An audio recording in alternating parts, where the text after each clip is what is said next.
ಬಾಹ್ಯಾಕಾಶ ಲೋಕದಲ್ಲಿ ಮತ್ತೊಂದು ಇತಿಹಾಸ ಸೃಷ್ಟಿಯಾಗಿದ್ದು ಭಾರತೀಯ ಗಗನಯಾತ್ರಿ ಶುಭಾಂಶು ಶುಕ್ಲಾರ ನೇತೃತ್ವದ ತಂಡ ಮಹತ್ವದ ಸಾಧನೆ ಮಾಡಿದೆ. ಶತಕೋಟಿ ಭಾರತೀಯರಿಗೆ ಮಾದರಿಯಾಗಿ ಬಾಹ್ಯಾಕಾಶಕ್ಕೆ ಹಾರಿದ ಶುಭಾಂಶು ಶುಕ್ಲಾ ಅವರ ನೇತೃತ್ವದ ತಂಡ ಈಗ ಯಶಸ್ವಿಯಾಗಿ ಅಂತಾರಾಷ್ಟ್ರೀಯ ಬಾಹ್ಯಾಕಾಶ ನಿಲ್ದಾಣವನ್ನು ತಲುಪಿದೆ. ಬಾಹ್ಯಾಕಾಶಕ್ಕೆ ತಲುಪಿದ ಶುಭಾಂಶು ಶುಕ್ಲಾ ಟೀಮ್ನನ್ನು ಸ್ವಾಗತಿಸಲಾಯಿತು. ಆಕ್ಸಿಯಂ 4 ಮಿಷನ್ ಡಾಕಿಂಗ್ ಯಶಸ್ವಿಯಾಗಿದ್ದು ಗುರುತ್ವಾಕರ್ಷಣೆ, ಜೀವಶಾಸ್ತ್ರ ಸೇರಿ 60 ರೀತಿಯ ಅಧ್ಯಯನ ಮಾಡಲಿದ್ದಾರೆ.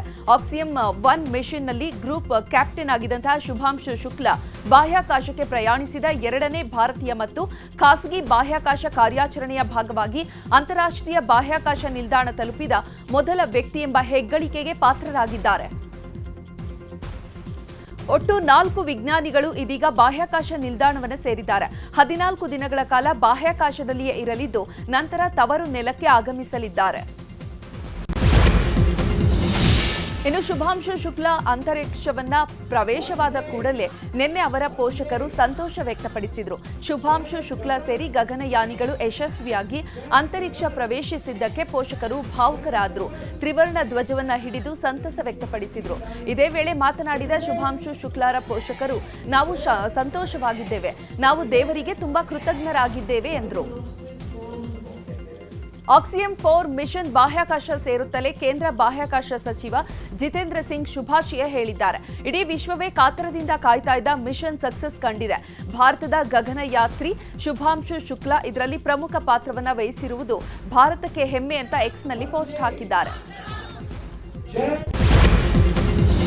ನಿನ್ನೆ ಬಾಹ್ಯಾಕಾಶ ನಿಲ್ದಾಣ ತಲುಪಿದ ಬಳಿಕ ಶುಕ್ಲಾ ಮೊದಲ ಬಾರಿಗೆ ಮಾತನಾಡಿದ್ದಾರೆ. ನಾನು ಈ ಕ್ಷಣಕ್ಕಾಗಿ ಎದುರು ನೋಡ್ತಾ ಇದ್ದೆ. ನಿಮ್ಮ ಪ್ರೀತಿ ಆಶೀರ್ವಾದದಿಂದ ISS ತಲುಪಿದ್ದೇನೆ. ಇಲ್ಲಿಂದ ಭೂಮಿಯನ್ನ ನೋಡುವುದೇ ಸೌಭಾಗ್ಯ ಅಂತ ಭಾವುಕರಾಗಿದ್ದಾರೆ. ನಾವೆಲ್ಲರೂ ಕೂಡ ಉತ್ಸಾಹದಿಂದ ಭಾಗಿಯಾಗಿದ್ದೇವೆ. ನಾನು ತುಂಬಾ ಉತ್ಸಾಹದಿಂದ ಇದ್ದೇನೆ. ನನ್ನ ತೋಳಿನಲ್ಲಿ ತ್ರಿವರ್ಣ ಧ್ವಜದ ಜೊತೆ ನಡೆಯುತ್ತಿದ್ದೇನೆ. ಮುಂದಿನ 14 ದಿನ ಇನ್ನಷ್ಟು ಆಕರ್ಷಕವಾಗಿರಲಿದೆ. ಜೈ ಹಿಂದ್, ಜೈ ಭಾರತ್ ಅಂತ ಶುಕ್ಲಾ ಹೇಳಿದ್ದಾರೆ. ಸೆಪ್ಟೆಂಬರ್ ನಂತರ ರಾಜಕಾರಣದಲ್ಲಿ ಬದಲಾವಣೆ ಆಗಲಿದೆ ಎಂಬ ಹೇಳಿಕೆ ಬಗ್ಗೆ ಸಚಿವ ಕೆಎನ್ ರಾಜಣ್ಣ ಸ್ಪಷ್ಟನೆ ನೀಡಿದ್ದಾರೆ. ಯಾವ ಕ್ರಾಂತಿ ಅಂತ ಮೊದಲೇ ಹೇಳಿದ್ರೆ ಇವರು ಆಸಕ್ತಿ ಹೋಗಿ ಬಿಡುತ್ತೆ. ಇರುವಂತಹ ಆಸಕ್ತಿ ಕೂಡ ರಾಜಕಾರಣ ಅನ್ನೋದು ನಿಂತ ನೀರಲ್ಲ, ಇದು ಸದಾ ಕಾಲ ಹರಿಯುವ ನೀರು ಅಂತ ಅಂದ್ರು. ಈ ಘಟನೆಗಳು ಸಂದರ್ಭಕ್ಕೆ ತಕ್ಕಂತೆ ಘಟಿಸುತ್ತವೆ ಅಂತ ಹೇಳಿದ್ರು. ಇನ್ನು ಈ ವರ್ಷದ ಅಂತ್ಯದಲ್ಲಿ ಕಾಂಗ್ರೆಸ್ನಲ್ಲಿ ಭಾರಿ ಬದಲಾವಣೆ ಆಗಲಿದೆ ಎಂಬ ವಿಚಾರದ ಬಗ್ಗೆ ಮಾತನಾಡಿದ ಸಚಿವ ಸತೀಶ್ ಜಾರಕಿಹೊಳಿ, ಸಣ್ಣ ಪುಟ್ಟ ಬದಲಾವಣೆಗಳಾಗಲಿದೆ, ಹಂಗಂತ ಭಾರಿ ಬದಲಾವಣೆ ಆಗೋದಿಲ್ಲ, ಸಚಿವರ ಬದಲಾವಣೆ ಆಗಲಿದೆ ಅಷ್ಟೇ ಎಂದಿದ್ದಾರೆ. ಇನ್ನು ನಾನು ಕೆಪಿಸಿಸಿ ಅಧ್ಯಕ್ಷ ಸ್ಥಾನಕ್ಕೆ ಪ್ರಯತ್ನವೇ ನಡೆಸಿಲ್ಲ ಅಂತ ಹೇಳಿದ್ದಾರೆ. ಇನ್ನು ಸಚಿವ ರಾಜಣ್ಣ ಹೇಳಿಕೆ ವಿಚಾರವಾಗಿ ರಾಯಚೂರಿನಲ್ಲಿ ಮಾತನಾಡಿದ ಜೆಡಿಎಸ್ ಯುವ ಘಟಕದ ಅಧ್ಯಕ್ಷ ನಿಖಿಲ್ ಕುಮಾರಸ್ವಾಮಿ, ಇದರಲ್ಲಿ ಆಶ್ಚರ್ಯ ಪಡೋದೇನಿಲ್ಲ, ಆ ಕ್ರಾಂತಿ ಯಾವ ರೀತಿ ಆಗುತ್ತೆ ಕಾದು ನೋಡಬೇಕು ಅಂದ್ರು.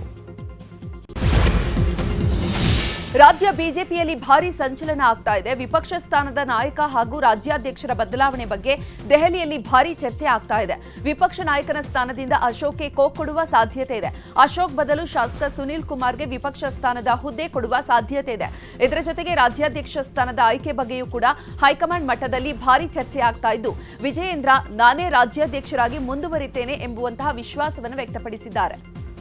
ಇದೇ ವಿಚಾರವಾಗಿ ಮಾತನಾಡಿದ ಬಿಜೆಪಿ ರಾಜ್ಯಾಧ್ಯಕ್ಷ ವಿಜಯೇಂದ್ರ, ನಮ್ಮಲ್ಲಿ ಯಾವುದೇ ಡೆವಲಪ್ಮೆಂಟ್ ಆಗ್ತಿಲ್ಲ, ವಿಪಕ್ಷ ನಾಯಕರ ಬದಲಾವಣೆ ಬಗ್ಗೆ ಯಾವುದೇ ಚರ್ಚೆಗಳು ಕೂಡ ನಡೀತಾ ಇಲ್ಲ ಅಂತ ಹೇಳಿದ್ರು. ಇನ್ನು ಇದೇ ವಿಚಾರವಾಗಿ ಛಲವಾದಿ ನಾರಾಯಣಸ್ವಾಮಿ ಕೂಡ ಪ್ರತಿಕ್ರಿಯೆ ನೀಡಿದ್ದಾರೆ.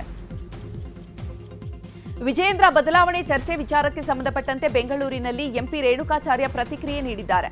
ರಾಷ್ಟ್ರೀಯ ನಾಯಕರು ವಿಜಯೇಂದ್ರ ಅವರ ಸಾರಥ್ಯವನ್ನು ನೋಡಿದ್ದಾರೆ, ನಮಗೆ ವಿಶ್ವಾಸ ಇದೆ, 100ಕ್ಕೆ 100 ವಿಜಯೇಂದ್ರ ಮುಂದುವರಿತಾರೆ ಅಂತ ಹೇಳಿದ್ರು.